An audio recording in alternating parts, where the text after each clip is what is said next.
When Diocletian's health seriously deteriorated, Constantine was surprised to hear that he was not next in line to become the emperor. Furthermore, his life was in danger.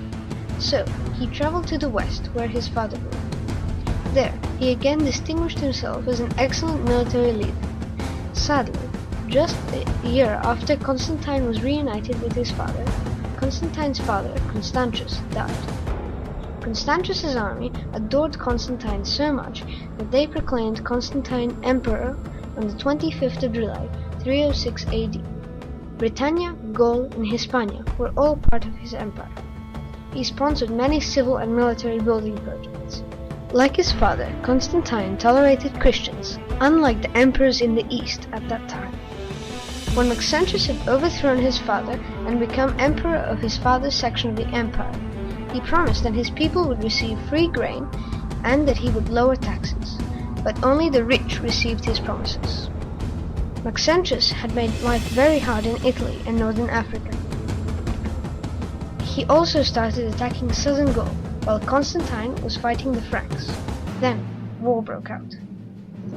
After many battles won against Maxentius, Constantine was planning to cross the river Tiber and take control of Rome.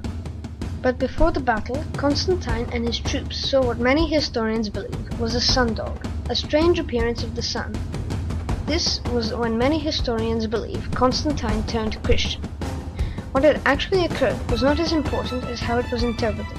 Constantine interpreted the sundog as a Christian sign and a message from God. He also claimed he heard the words, "In hoc signo vinces," in this sign you will conquer. Before the battle, Maxentius ordered a priest to tell him the outcome of the battle. The priest said, "An enemy of Rome will die today." Maxentius thought that he was Rome and Constantine was the enemy. Constantine was outnumbered, but his army was motivated with the sign from God. They fought victoriously under the Christian sign. On the 28th of October 312 AD, Constantine's army won the Battle of the Ilvian Bridge. This was the victory that won Constantine total control over the western half of the Roman Empire. After defeating Maxentius, Constantine had control over the western half of the Roman Empire, though the eastern half was ruled by Licinius. In 313 AD, Constantine the Great and Licinius made an alliance and also issued the Edict of Milan, granting full tolerance of Christianity and all religions across the whole empire. After a few years of coexistence, the fighting started again. Licinius declared that Constantine had broken the Edict of Milan by favoring Christianity over other religions. So he started persecuting Christians all over the east. This infuriated Constantine and began a war, which Constantine eventually won.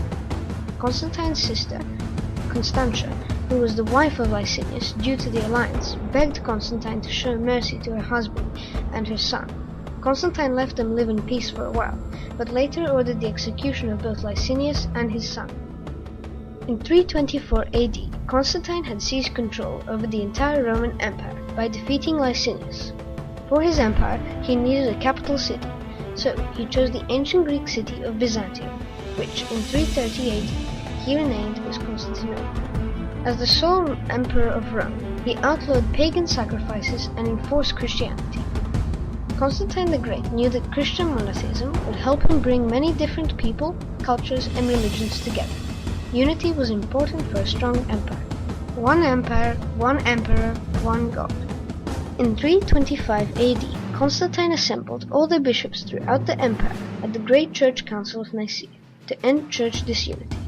In the end, the doctrine of Trinity was established, Arianism was condemned, and the Emperor Constantine was proclaimed the spiritual head of the church. Constantine spent the remainder of his life founding churches across the empire. Close to the end of his life, he was baptized.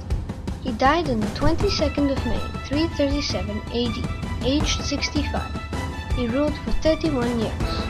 Constantine was buried at the Church of Holy Apostles in Constantinople.